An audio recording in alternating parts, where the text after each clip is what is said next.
Soy Fernando Díaz Villanueva, hoy es 21 de marzo de 2022 y esto es La Contracrónica.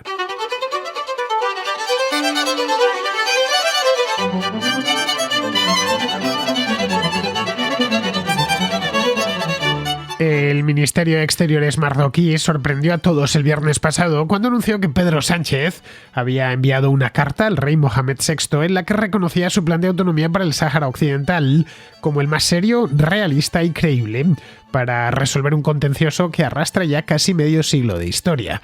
En principio, nada especial, de no ser porque este reconocimiento supone la ruptura de raíz de la política española respecto al Sáhara, una política que han mantenido todos los gobiernos españoles desde la retirada de la antigua provincia del Sáhara allá por el año 1976. El gobierno español, ya digo, todos los gobiernos españoles, sin importar su color político, siempre han defendido la celebración de un referéndum de autodeterminación en el Sáhara, tal y como viene pidiendo Naciones Unidas desde el mismo año 76. En su carta al soberano marroquí, Sánchez destaca que España y Marruecos están, abridme comillas, por favor, indisolublemente unidos por afectos, historia, geografía, intereses y una amistad compartida. Con la intención de apuntalar esa idea de amistad y entendimiento, Sánchez asegura en la carta que España, y también es literal, actuará con la absoluta transparencia que corresponde a un gran amigo y aliado. Para rematar, de nuevo comillas, que España siempre cumplirá sus compromisos y su palabra. El cambio radical de postura con respecto al Sáhara abre no una, sino varias cajas de los truenos, tanto fuera como dentro de España. Reconoce la ocupación marroquí, dando por buena la política de hechos consumados que sus gobiernos han practicado desde siempre, desde los años 70. Pone también a España en una situación un tanto comprometida con Argelia, un país del que depende una parte importante del suministro de gas natural. Argelia es, desde el inicio del conflicto, el principal protector de los saharauis, a quienes acogen grandes asentamientos como el de Tinduf, que está en pleno desierto argelino. Supone también un reconocimiento tácito de que la presión migratoria y los cierres de fronteras sobre Ceuta y Melilla funcionan, lo que favorece los intereses marroquíes sobre estas dos ciudades. Por último, este paso complica las cosas a Sánchez dentro de su propio gobierno. Sus socios de Podemos son abiertamente pro-saharauis y no parece que vayan a cambiar de postura. De hecho, no han cambiado de postura. Tampoco parece que vayan a abandonar el gobierno por su propio pie, pero la coalición se resentirá más de lo que ya lo está, con las consecuencias que ello podría tener en el calendario electoral en España. Bien, pues vamos hoy en la Contracrónica a abordar la cuestión del Sáhara, que ya pasó por aquí hace un tiempo, por este programa hace año y medio exactamente, cuando Donald Trump, poco antes de marcharse de la Casa Blanca, un mes antes aproximadamente, decidió reconocer la soberanía marroquí sobre el Sáhara. Lo vamos a hacer con un invitado excepcional, Jesús Pérez Triana, un analista de defensa, que es de lo mejor que os vais a encontrar en lengua española. Tenerle la contra es todo un lujo. Muchos ya le conoceréis, colabora con infinidad de medios de comunicación y mantiene dos sitios web relacionados con la seguridad y que son ambos de consulta obligatoria: Guerras Postmodernas y Flanco Sur.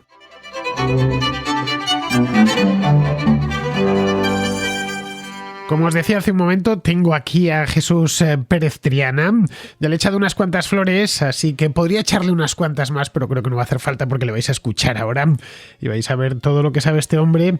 Y no solo lo que sabe, que es bastante, sino lo bien que maneja todos sus conocimientos y los interrelaciona entre sí. Ya os he dicho que tiene dos sitios web muy buenos, alguno como Guerras Postmodernas desde hace un porrón de años, muchísimos, desde el año 2005.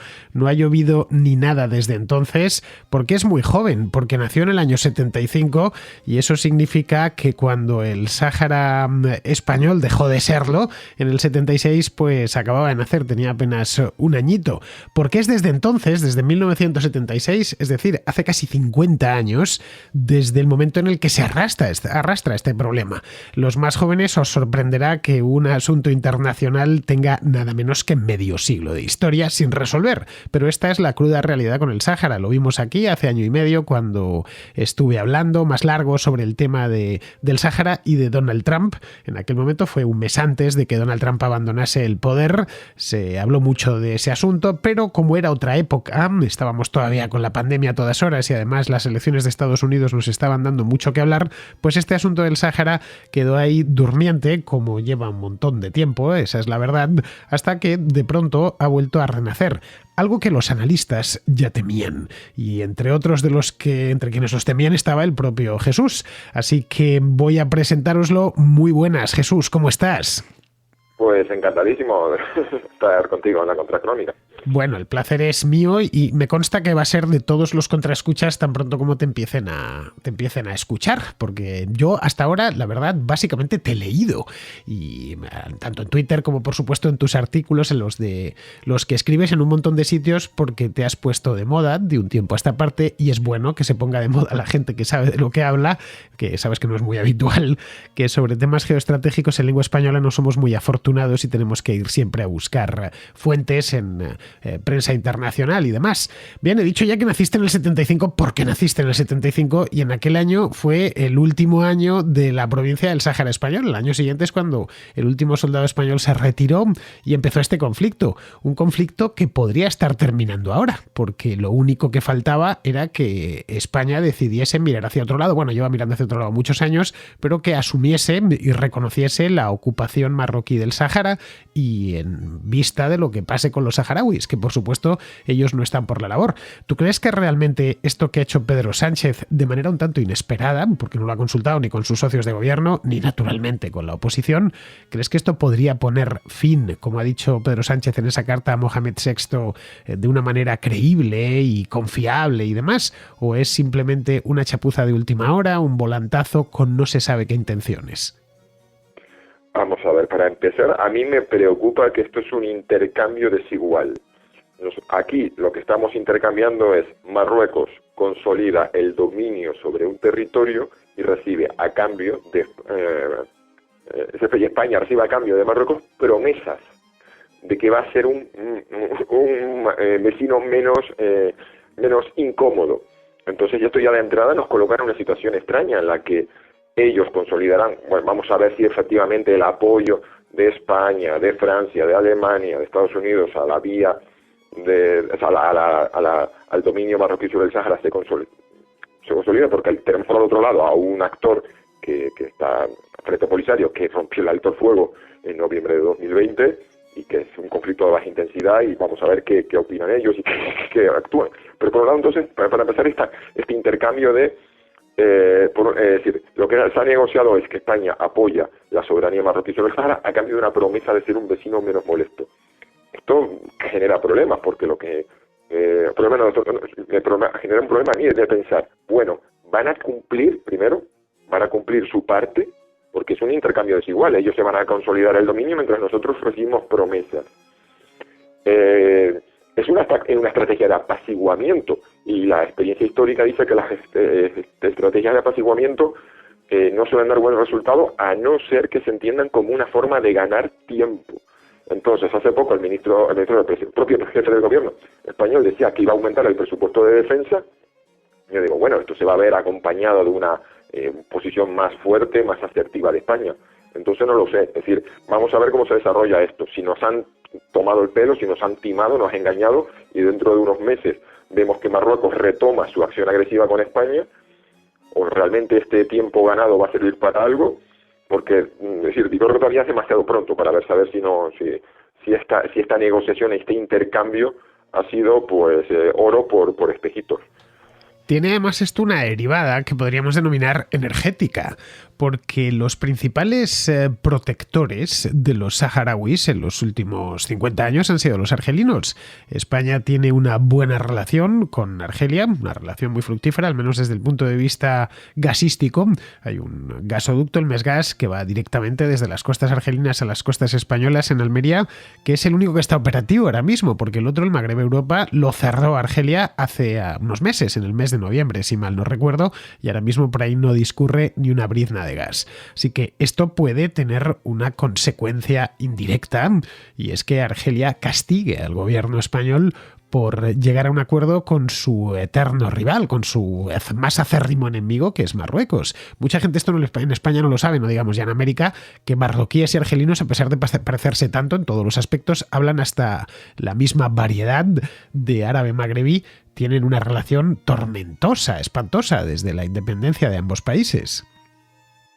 La cuestión es que si en primer lugar a mí me suscita dudas de que este acuerdo sea bueno para España, pues ahora la segunda gran duda es la oportunidad. Es que de todos los momentos que hemos elegido para enfadar a los argelinos es justo en medio de una enorme crisis de oferta que ya se venía acumulando. Ahora somos capaces de interpretar. Los rusos habían bajado el flujo y bueno, claro, se estaba preparando para la guerra. Total, que estábamos en una escalada de los precios del gas natural, los consumidores europeos y los países que consumen gas estaban acudiendo al mercado internacional y se estaban desviando buques gasísticos de gas natural licuado desde Asia porque los europeos estaban pagando un sobreprecio, y encima en ese contexto que ya era previo a la guerra de Ucrania, ahora de repente España es un movimiento que puede enfadar a los argelinos. Que la verdad que bueno, me genera perplejidad. Yo no tengo todas las respuestas porque todavía no han pasado ni 72 horas de estas declaraciones y todavía no sabemos la derivada. Sabemos que la embajadora de Marruecos en España ha vuelto a Madrid, mientras que el embajador argelino en España ha sido llamado a consulta. Sí, esto es curioso, la verdad que porque hemos perdido un embajador a cambio de otra embajadora que regresa. Ha sido un cambio de cromos absurdo para quedarnos como estábamos. Y lo peor de todo esto es que lo estoy viendo a los que defienden este acuerdo diciendo que es un movimiento genial, muy estratégico, porque le permite a España cerrar problemas en el sur mientras está lo de Ucrania. Y me parece que es no entender el papel del gas y de Argelia precisamente. Es decir, es el momento más inoportuno para enfadar al principal proveedor de gas, bueno, al que ha sido hasta durante mucho tiempo principal proveedor de gas. Eso ha ido cambiando porque España en el año 2021 empezó a comprar mucho más gas natural licuado para sustituir precisamente el que venía vía hay dos ramales, uno que va directo a España desde Argelia, que es el gasoducto Medgas, y luego estaba el gasoducto Europa, Magreb-Europa, que es un ramal que iba de Argelia a Marruecos, España, y ese es el que se ha cerrado. Bueno, total, que sí que nuestros planificadores políticos y líderes han intentado buscar alternativas al gas argelino, pero es el momento más inoportuno para enfadarlos. Y dos, eso, de que estén vendiendo esto como una brillante jugada diplomática que nos permite concentrarnos en Ucrania, para haber visto una cosa, los intereses estratégicos y vitales de España están en el Magreb, al revés. En Ucrania nos preocupa, nos interesa como miembro de la Alianza Atlántica, como miembro de la Unión Europea, y sí, ahí está ya en juego la credibilidad de la Unión Europea y de la OTAN, pero nuestros intereses estratégicos están aquí, donde tenemos que dar la cara y donde tenemos que pelearnos y donde tenemos que tener buenos acuerdos y buenas posiciones es aquí. Y parece que hemos cambiado, o sea, hemos decidido sacrificar las relaciones con Argelia para, no sé, la verdad que se me hace incomprensible. Yo el otro día cuando leí la noticia, esto fue el viernes, de una manera un tanto inesperada, estábamos todos con la cabeza puesta en Ucrania y de pronto nos encontramos con esta historia.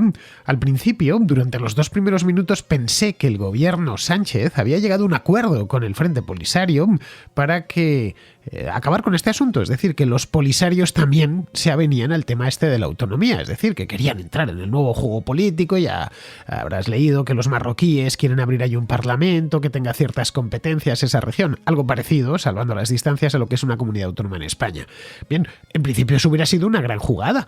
Traemos la paz, hemos metido de nuevo a los del Frente Polisario en el sistema, les hemos hecho que se avengan a razones, recuperaron las armas, por cierto, en noviembre de 2020, efectivamente, como comentabas antes, ponían fin a esta historia, pero no. Aquí no resuelve nada, porque el Frente Polisario sigue en pie de guerra. Así que por mucho que diga o deje de decir el gobierno español, el asunto se queda sin resolver.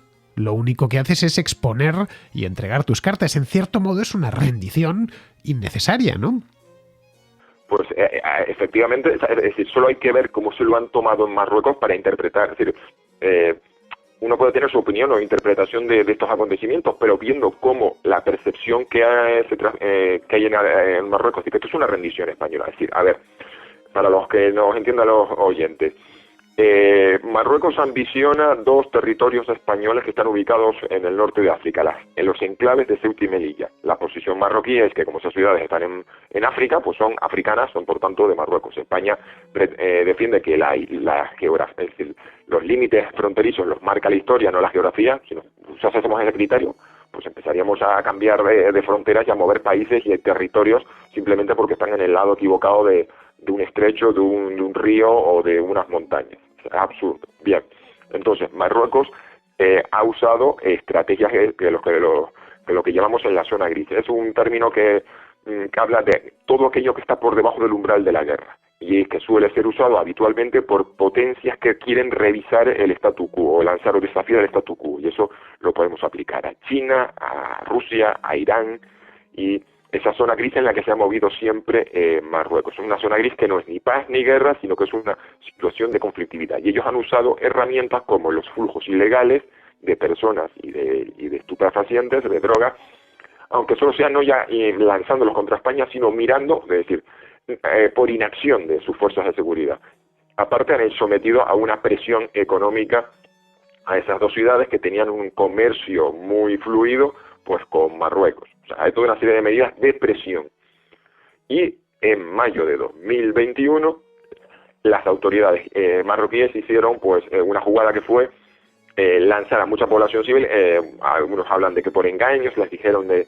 Bueno, la razón que fuera total que hubo una avalancha de personas y la policía se retiró de la frontera entre la ciudad española de Ceuta y Marruecos. Bien, el problema que tuvo eso es que el uso de la emigración irregular como arma política en la Europa posterior a la crisis de los refugiados de 2015 es, vamos a decirlo, radiactivo. Por un lado, tenemos a Francia, un país de acogida de población magrebí, en el que la idea de que avalanchas de marroquíes cruzando la frontera con España, con el objetivo último de llegar a París o a Lyon, a donde sea. Así, muchos de esos marroquíes que cruzaron la frontera no era para quedarse en España, sino para irse a vivir con sus primos en Francia. Con lo cual, aunque Francia sea un país que ha invertido tradicionalmente y ha sido uno de los principales inversores en Marruecos y ha sido uno de los valedores de la monarquía marroquí, como aliado tradicional por ser la expotencia colonial, etcétera, etcétera, pues se vio muy preocupada por ese movimiento. Luego tenemos países como Polonia, Hungría, que tienen una posición marcadamente contraria a la inmigración irregular de población del norte de África y Oriente Medio. O sea, hubo una ola de apoyo, o sea, la posición del gobierno español salió reforzada en la Unión Europea. Allí absolutamente nadie interpretó que esto era un conflicto territorial, sino que esto era un desafío de Marruecos a toda la Unión Europea, lanzando a su población como arma. Pensemos que hay fuerzas de distintos países europeos protegiendo la frontera de Grecia con Turquía y protegiendo las fronteras de Polonia y Lituania y Bielorrusia.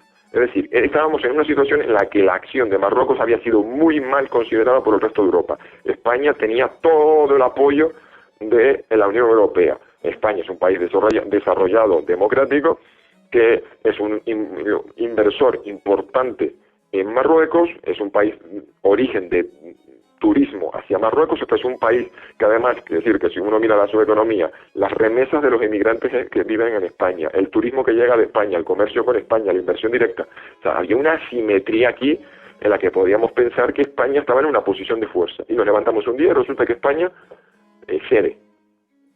Absolutamente incomprensible.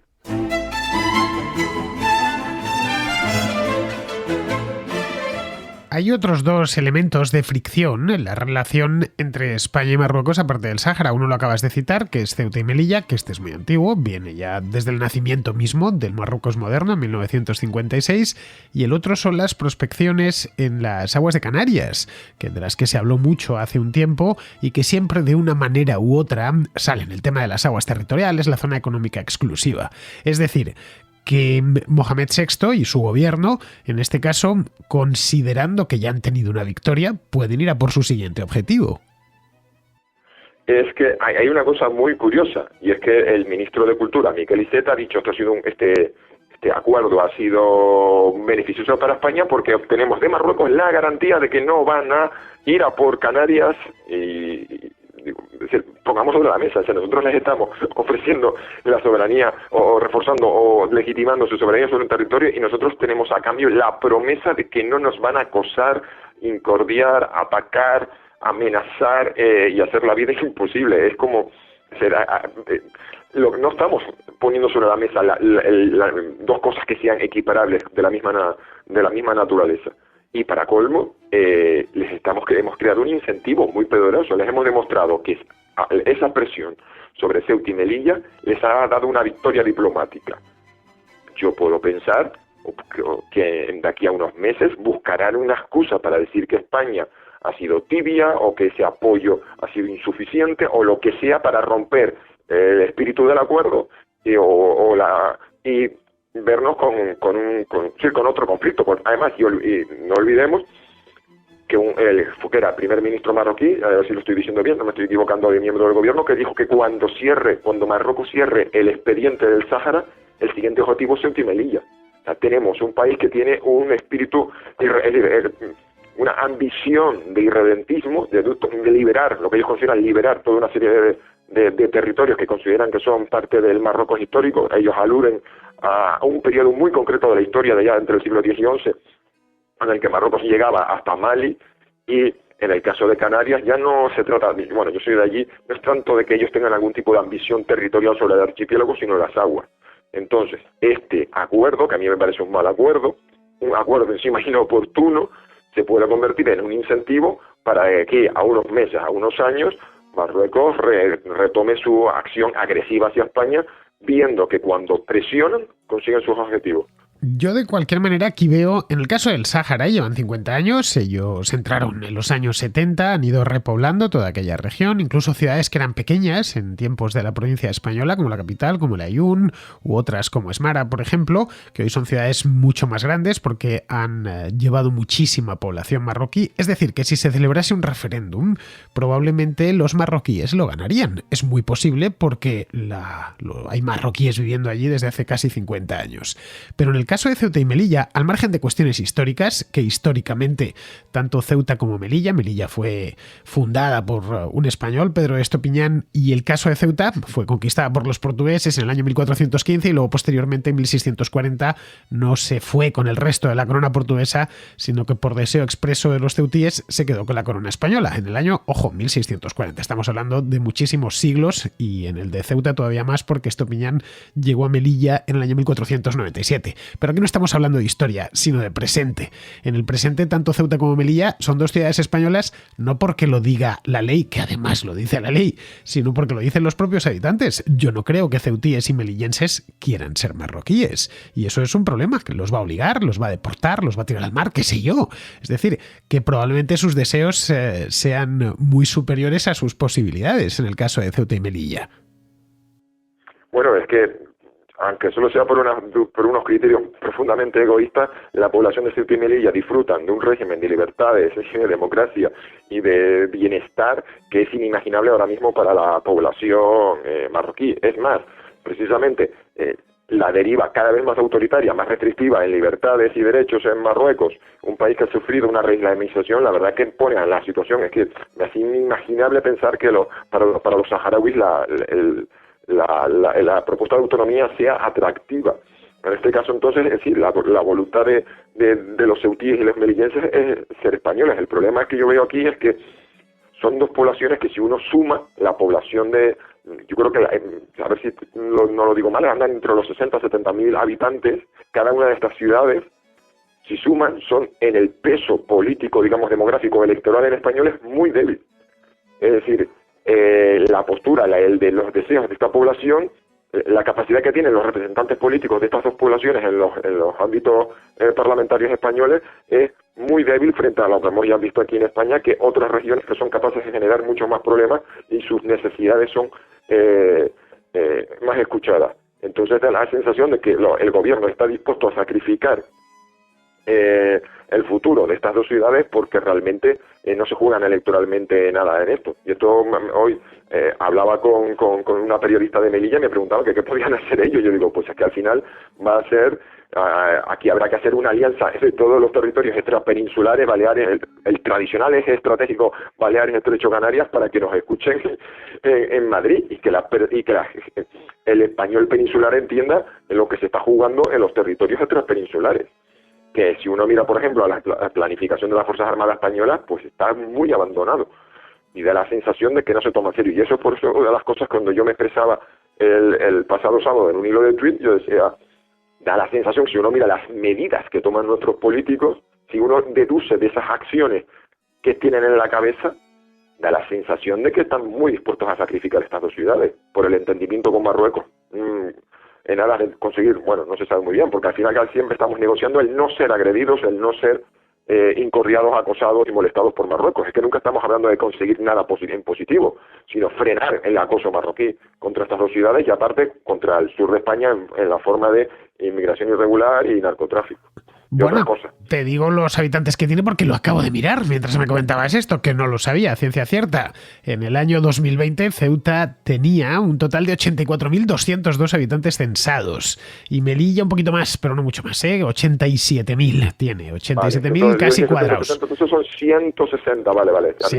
No está mal y envían un diputado a Madrid, también envían un senador, por lo tanto tienen representación en Madrid, eso es indiscutible, pero claro, no deja de ser, pues tienen una densidad muy alta, tanto Ceuta como Melilla, y cualquiera que haya estado allí lo puede comprobar porque hay 90.000 personas o casi 90.000 personas, pero un espacio muy pequeño.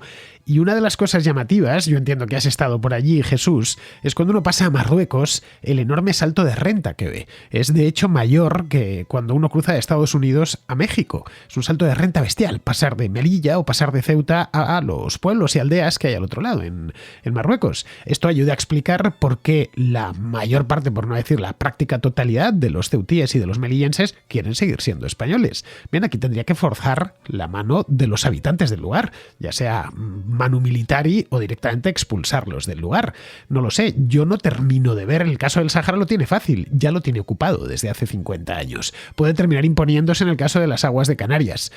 Bien, si el gobierno se lo permite, que hagan prospecciones en aguas que pertenecen a la zona económica exclusiva española, correcto, pero en el caso de Ceuta y Melilla, no lo sé si los ceutíes y los melillenses tienen voluntad de seguir siendo ceutíes y melillenses con todo lo que ello implica, por mucho que se ponga Mohamed VI, porque hasta los partidos marroquíes o pro-marroquíes no terminan de arrancar allí y lo llevan intentando 40 años y no lo han terminado de conseguir, por razones obvias, fáciles de entender, que solo hace falta cruzar la frontera para verlo. Libertades, prosperidad económica, oportunidades en la vida, etcétera.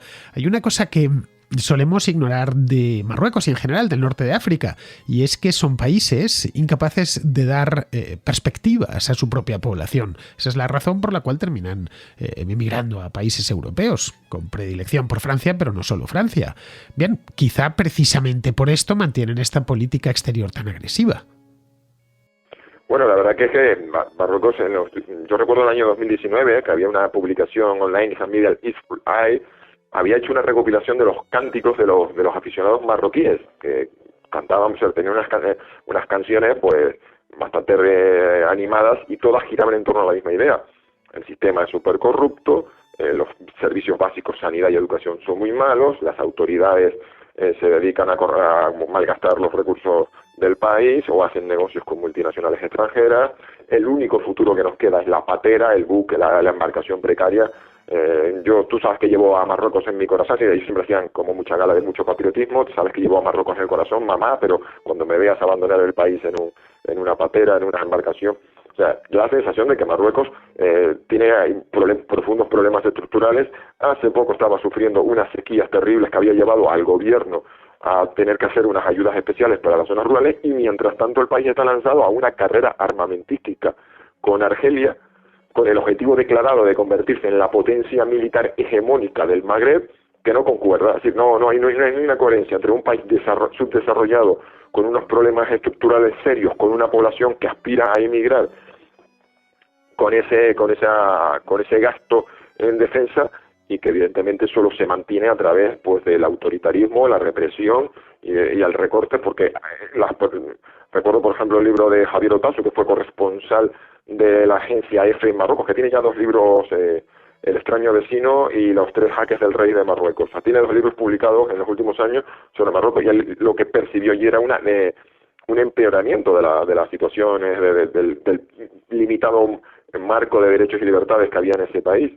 Entonces, es un país que tiene todo esto, es decir, tiene todas las papeletas para que en cualquiera de estas crisis estructurales que tengamos por la energía, por la subida de los precios de los alimentos, pueda tener graves disturbios o graves problemas. Y entonces, claro, esta permanente tensión externa con España se convierte en una forma de galvanizar a la sociedad, de mantener a la opinión pública cohesionada frente al enemigo externo. Y nosotros, bueno, pues en vez de tener un papel de firmeza y de trazar líneas rojas, pues vamos viendo que vamos sucumbiendo. Hay una serie de datos macro que nos ayudan a entender el problema. Marruecos es un país que tiene una renta per cápita nominal, un PIB per cápita nominal, no por paridad de poder de compra, de $3.400, lo cual es realmente bajo, pero que a su vez se gasta 6.200 millones de dólares, en defensa. Esto hace la mitad aproximadamente de lo que se gasta España, algo más de la mitad de lo que se gasta España cada año, un país muchísimo más rico, también más poblado. Viene a decir que eso que cuentan de que no tienen dinero, por ejemplo, esto te lo leí a ti el otro día, que se quejan de que no tienen dinero para defender sus propias fronteras y evitar que vayan subsaharianos, etcétera, que traten de cruzar el estrecho de Gibraltar, pero luego gastan, como acabo de decir, una auténtica fortuna en las Fuerzas Armadas, que las tienen muy modernizadas, según he podido ver. Sí, hay una cosa aquí que ya nos da a entender la mala fe de las autoridades marroquíes cuando uno ve la lista de la compra, y esto lo pueden ver en mi blog Flancosur, buscando pues sobre la etiqueta Marruecos y ver todas las publicaciones sobre Marruecos, y en el último 5 o 6 años yo creo que la mayoría son Marruecos anuncia la firma de un contrato de compra de, léase lo que, bueno, pues los aviones F-16V, o sea, el último modelo del F-16, los helicópteros de ataque Boeing Apache, a ver si lo digo bien, Boeing AH-64E Apache Guardian, el último modelo, 24 de ellos, mejores que los Tigres españoles, han comprado sistemas antiaéreos israelíes. Bueno, podía pasarme un rato enumerando esa larga compra de cosas. Y luego encontramos que ese mismo país que compra, me acuerdo que había un contrato de 500 millones de euros de compra de misiles antiaéreos a Francia, con un crédito de por medio del banco BNP Paribas.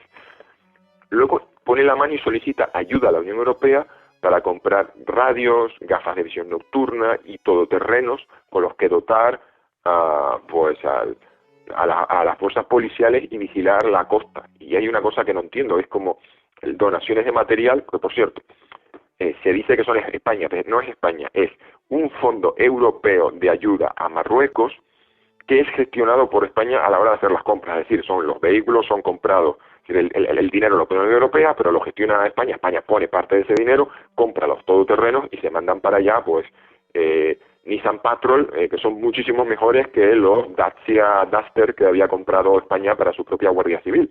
O sea que estamos, España, poniendo dinero a un fondo común europeo de compra de material para las fuerzas policiales de Marruecos y se terminan comprando vehículos pues más lujosos, mejores, con de mejores prestaciones o de marcas más prestigiosas y que los que compra España pues en el último lote de vehículos que se compró para nuestra Guardia Civil, que es el equivalente a la gendarmería, a los carabineros, en función del país donde nos estén escuchando.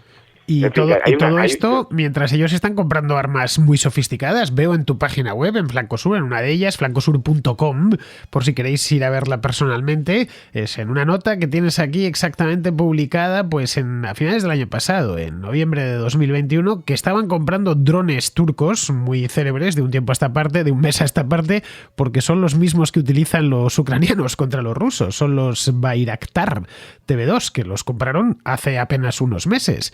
Y eso no es precisamente una baratija. Si no pueden comprar un Nissan Patrol, en fin, si hay que regalarles un Nissan Patrol o un Toyota Land Cruiser, en fin, no entiendo yo muy bien por qué están comprando drones, ¿no?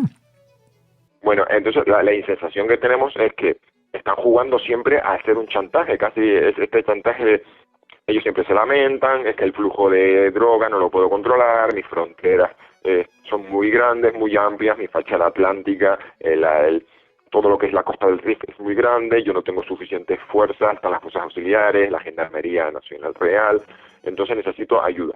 Pero claro, uno luego ve el precio de las cosas que están comprando para sus Fuerzas Armadas y no cuadra. Y entonces la conclusión que yo saco es que todas estas peticiones de ayuda marroquí no son más que un chantaje, que porque no cuadra. Es decir, y otra cosa, y esto es importantísimo, efectivamente España es un país con una economía y una población más grande que Marruecos, pero aquí el problema es el diferencial de capacidades.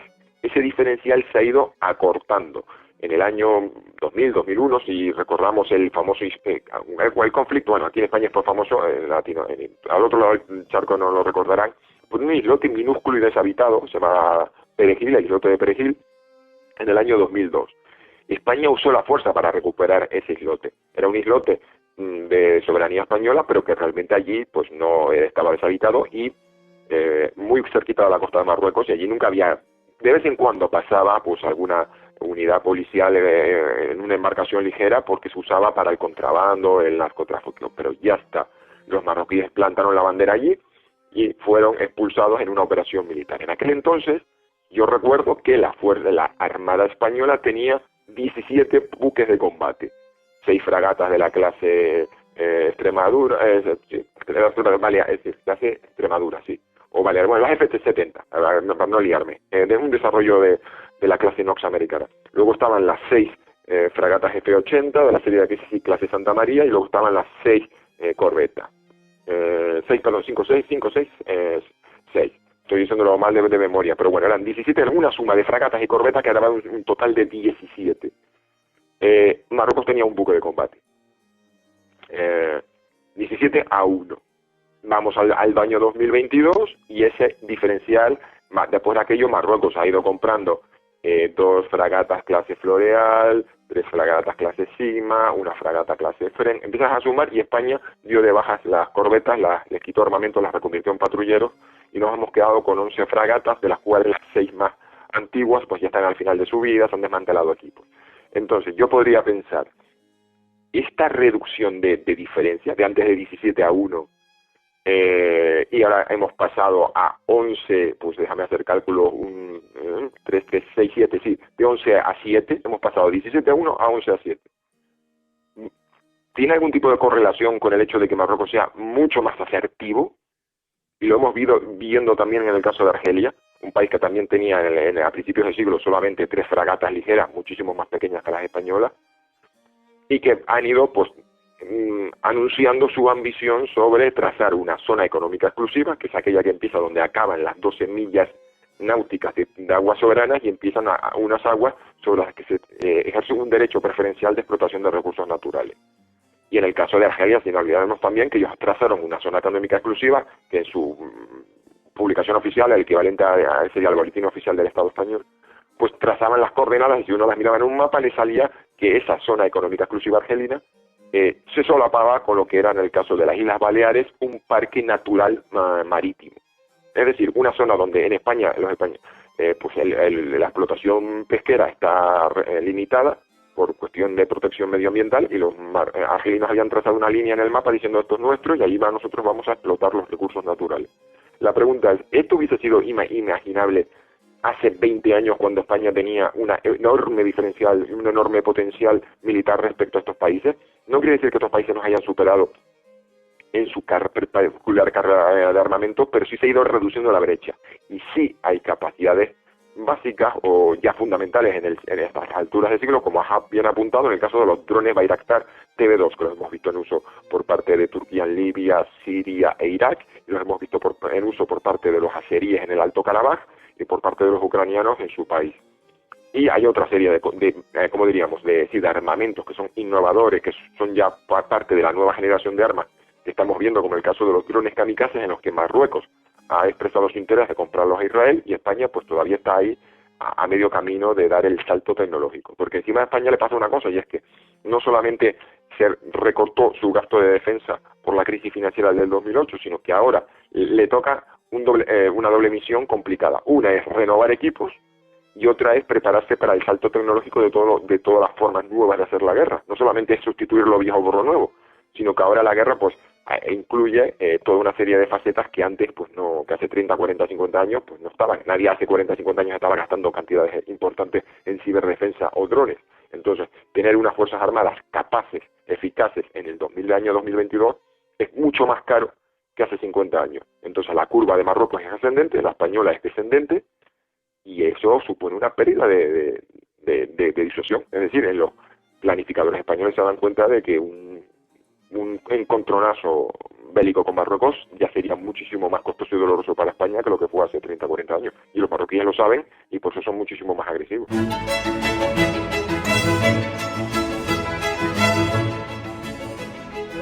Quizá se deba a que en España se les ha ido olvidando, conforme iban pasando los años, que tenemos vecinos conflictivos o por lo menos problemáticos, como el caso de Marruecos, que es más que obvio, y también de Argelia, como bien has dicho.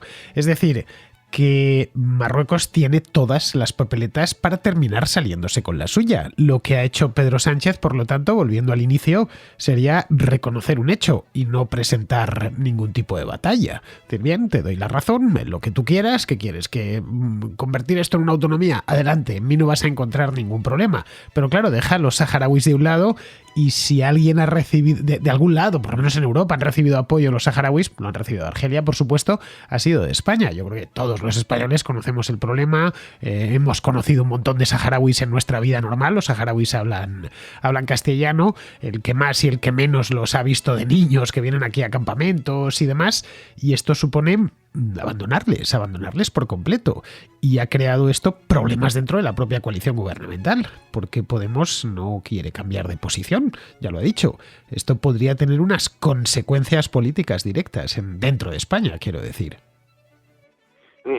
Además, es que España hasta ahora había adoptado una postura muy cómoda, o sea, que ya no solamente no era una postura moral, sino diplomáticamente cómoda, que es mantenerse neutral y decir, este conflicto nosotros no intervenimos en él, apoyamos a la población civil, mandamos ayuda humanitaria a los campamentos de refugiados saharauis, a aquellos que no están en el territorio bajo ocupación militar marroquí, sino que están al otro lado de la frontera, en Argelia, en Tinduf, y aspiramos o esperamos que la solución de este conflicto venga de mano de la ONU, que es una forma de decir que vamos a esperar hasta el final, hasta que se congela el infierno, porque sabemos que la ONU en este conflicto no tiene ninguna capacidad de realmente de solucionar nada. Pero era una postura cómoda, y digo, desde el punto de vista del cinismo o del maquiavelismo político, podríamos habernos quedado en esa postura cómodamente, diciendo que lo hacíamos en nombre de los principios. Pero si lo hacemos desde el punto de vista geoestratégico, a España le interesaba que las atenciones, la atención, la energía, los recursos, las propias Fuerzas Armadas de Marruecos estuvieran pendientes, volcadas en el Sáhara Occidental, donde se calcula que aproximadamente está algo así como la mitad del ejército marroquí. Si uno mira su despliegue territorial, está pues una buena parte en el Sáhara Occidental, y hay otra buena parte que está mirando hacia las fronteras muy cerca de lo que ellos acaban de reorganizar hace poco sus Fuerzas Armadas, creando un mando regional oriental cerca de Argelia.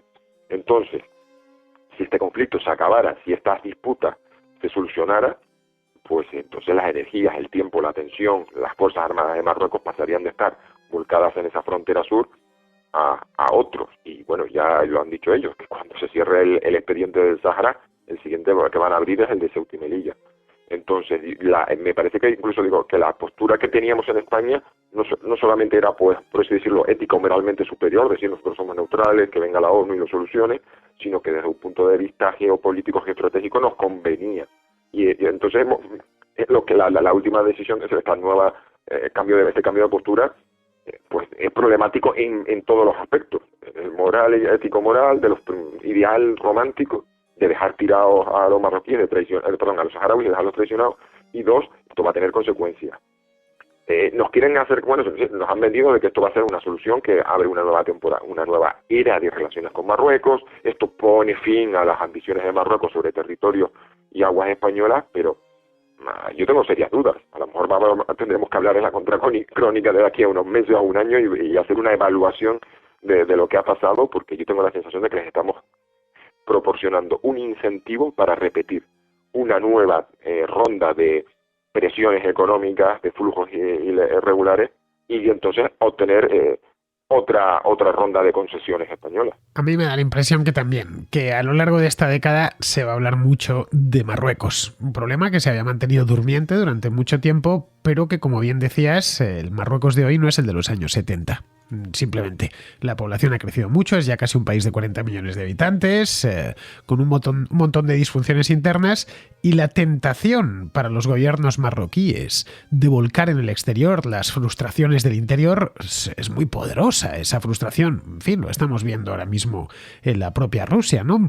Todo país que quiere distraer a sus habitantes de su triste sino no tiene más que armarse, empezar a incordiar a sus vecinos. La población marroquí es muy joven, muy mucho más joven que la española, es decir, hay más, digamos, testosterona circulando en aquella sociedad, una sociedad que tiene una edad media creo que de 23 o 24 años frente a los 48 o 49 que tienen los españoles. Así que nuestra sociedad, como bien sabes, y eso está bien, es una sociedad muy pacífica y muy tranquila, típicamente europea, pero vamos, que seas pacífico no significa que no haya problemas fuera, y es lo que parece que en la sociedad española europea en general me da la impresión que habíamos olvidado y estamos despertando de golpe, porque esto es una reflexión que podría llevarse a los problemas en el este de Europa también.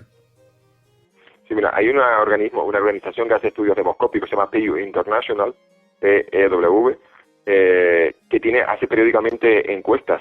A ver, esa fiabilidad de esas encuestas es un poco complicada porque no es lo mismo hacer encuestas telefónicas en un país como España como en un país como Marruecos o Pakistán. Pero hacen una pregunta de ¿está usted dispuesto a luchar por su país o defender su país? Y en aquel entonces, en la encuesta que leí yo hace unos años, España daba un 12% de españoles que decían que estaban dispuestos a luchar por su país. Marruecos andaba en más del 90%. La encuesta no era exhaustiva de todos los países, sino que habían hecho una combinación de países desarrollados y no desarrollados. Y Marruecos daba la tasa más alta de todos los países considerados. Años después he visto algún tipo de encuesta al respecto, cuando por ejemplo se habla en Europa y se pregunta eso, ¿usted está dispuesto a empuñar las armas por defender su patria? Pues en España había un 20 y tantos %. Es decir, que este tipo de encuestas pues te pueden dar un margen de un error grande y andar pues 10, 20, bueno, da igual, vamos a ser generosos y suponer un 30%. Pero vamos, que los valores postmodernos, postmaterialistas que diría Ingelhard, el famoso célebre sociólogo, pues en España son muy presentes. Y si encima sumamos pues el antimilitarismo, los territorios donde hay un nacionalismo periférico que es absolutamente reacio a la idea de España, contrario a la unidad de España, vemos una serie de problemas que ellos, al otro lado, en Marruecos, perciben claramente. Después de la crisis catalana de 2017, perciben a España como un país dividido, un país en crisis, un país envejecido, un país blandito, un país europeo. Estamos viendo ahora un despertar. Lo de Ucrania ha sido un tortazo de realidad y ha supuesto un despertar. Alemania e Italia dicen que van a aumentar su presupuesto de defensa al 2% del Producto Interior Bruto. Polonia dice que, bueno, Polonia no hay que convencerles de nada porque ya estaban, después de la crisis de 2014, de la invasión rusa de Ucrania, la primera invasión rusa de Ucrania, ya estaban despiertos. Pero dicen que lo van a incrementar al 3%. Y daba la sensación de que esto iba a ser un revulsivo. Digo, pues en España esto va a ser un revulsivo. El presidente de gobierno dijo que España también aspiraba a aumentar su presupuesto de defensa y de repente claudicamos con Marruecos. Cuando parecía que estábamos en un momento histórico de que iba a ser un despertar, de que los sueños de los dividendos de la paz, ese mundo de fin de la historia, dividendos de la paz, ese mundo surgido de la caída del muro de Berlín, donde nunca pasaba nada y donde las amenazas, porque luego, por ejemplo, si uno revisa el documento de la Estrategia de Seguridad Nacional del 2021, un documento que tiene menos de un año, las autoridades españolas ponen en papel que las amenazas que se ciernen sobre España son la desinformación y propaganda que viene por internet, la ciberdelincuencia, los tráficos ilícitos, los flujos ilegales, y luego se dice que sí, que vivimos en un vecindario complicado donde puede haber estados débiles, yo creo que la referencia es Libia, y hay una carrera de armamentos que puede derivar en algún pero nunca se le pone nombre. Es una cosa que nunca he entendido tampoco, este miedo acérrimo que le tenemos a Marruecos a llamar las cosas por su nombre. De ahí que el jefe de Estado nunca visite o tenga muchos problemas o siempre se parezca muy problemático que visiten Ceuta y Melilla. Hubo una propuesta del partido Vox en el año 2021 para que Ceuta y Melilla se queden incorporadas al escudo defensivo de la OTAN, o sea, que cualquier ataque de Marruecos sobre Ceuta y Melilla permita a España aplicar la cláusula del artículo 5 del Tratado del Tratado Atlántico, y el gobierno actual se negó y dijo el partido que no, que eso sería una provocación. O sea, que vamos viendo una serie de elementos que es como que somos un país que que a pesar de que los números acompañan de que somos un país con más población, más economía, más desarrollado, más avanzado, insertos en la Unión Europea y la OTAN, luego frente a Marruecos hay un miedo terrible de soliviantar a la monarquía marroquí.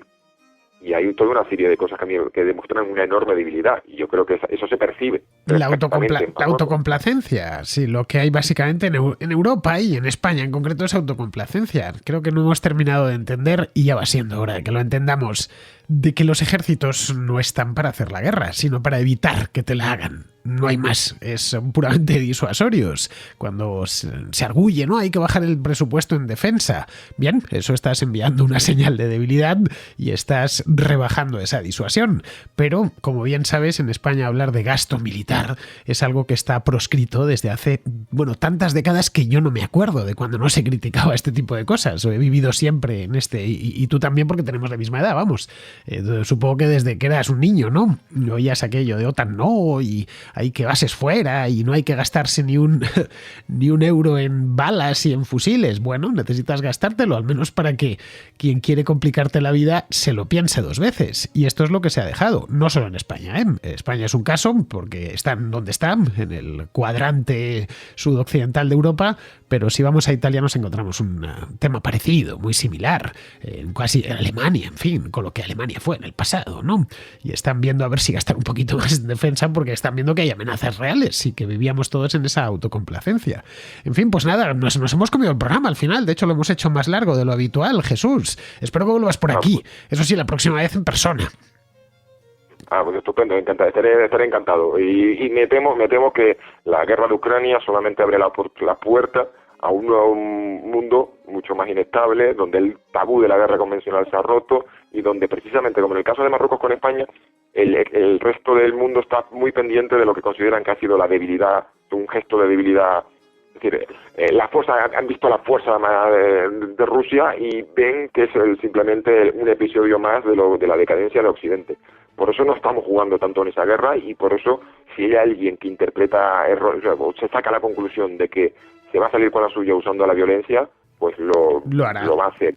Correcto. Lo hará. Y entonces entramos en un mundo muchísimo más complejo e inestable. Así que ya tendremos oportunidad de hablar de las consecuencias. Sí, lo vamos a ver en nuestra. Y de Ucrania también. La próxima vez hablamos de Ucrania, que es el tema. Vamos, hoy hemos hablado del Sáhara, pero en otra ocasión, que está llevando, por cierto, Jesús, muchísimas cosas muy buenas del tema ucraniano. Lo que pasa es que nos ha sorprendido a todos esta historia del Sáhara, lo del viernes pasado, y nos ha hecho que miremos todos hacia el sur y no hacia el este como estábamos mirando. Bien, pues muchísimas gracias, Jesús, por habernos acompañado hoy. Ha sido muy interesante.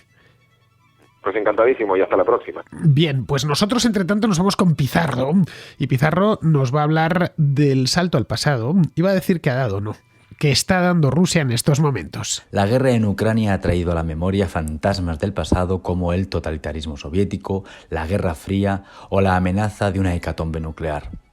El totalitarismo ruso actual es una broma comparado con el soviético, pero para la actual tolerancia occidental es indistinguible. La Guerra Fría que se avecina tras el incendio ucraniano no será entre 2 bloques, sino entre Occidente y Rusia, con una China que sonríe sopesando cuándo será el momento en el que deje de comprar la tolerancia occidental y empiece a imponerle sus intereses. En cuanto a la amenaza nuclear, esta depende de cuánto se quiera complicar Occidente. De momento, abandonando a los ucranianos y con medidas sociodiplomáticas, todo está abierto y resulta incierto. Si se avanza en medidas energéticas y militares, la tensión nuclear vendrá de la mano. Ojalá este salto al pasado de Rusia hacia lo soviético suponga un salto al pasado de Occidente hacia la idea de que la libertad no es un derecho, sino una conquista. Ojalá. Un cordial saludo de Pizarro. Y ya terminamos el programa de hoy, que ha sido un programa monográfico sobre el tema este del Sáhara, que al final ha dado para muchísimo más, como habéis podido escuchar. Habréis apreciado que Jesús sabe de lo que habla y da muchísimo de sí. Os invito a que visitéis sus páginas web, tanto Guerras Postmodernas como Flanco Sur. También le podéis encontrar en la revista Ejércitos y en otros muchos sitios, ¿no? En Political Room, en fin, está por todas partes este hombre, si no os lo encontráis por la televisión o por la radio, que también anda por ahí. Bien, queridos, pues con esto terminamos ya el programa de hoy lunes y me despido de vosotros. Hasta mañana.